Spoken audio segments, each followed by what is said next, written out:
folks, I have a really nice tenor to show you. This is 832. This is basically a copy of an instrument I made last December or January, I believe. And there's one more just like it coming up next month because another customer wanted one like it. And I have one more set of Mahogany and Redwood that looks like this, so I could make a fourth one someday if somebody wanted it. This all stems back to our Tacoma Boat Shop wood salvage adventure that happened last fall, which has become kind of legendary around here.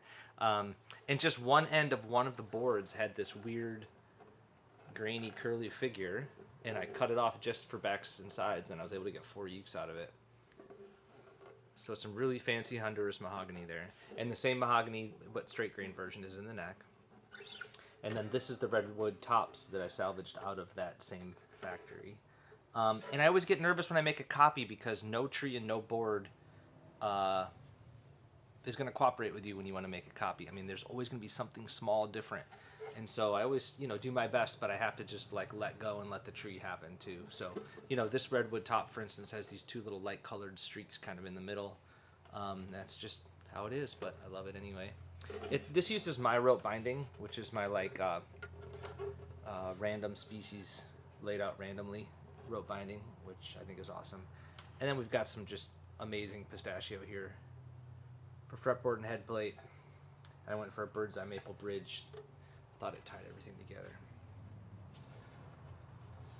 And the one I made in December sounds and feels awesome, and this one's right up there too. I'm really into this. So yeah, well, there'll be one more next month, and then if you want the fourth one, drop me a line.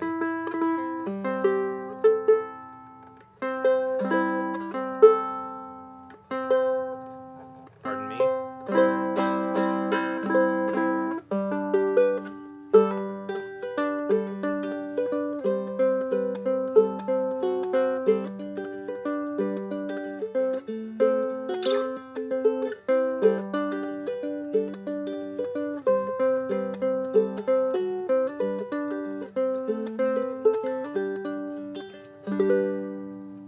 Yeah, I mean, redwood is just fun for the top. It's plenty loud, but it's got this like rich resonance, but it's also got this dusty edge. I just really love redwood. So that is number 832. Cheers.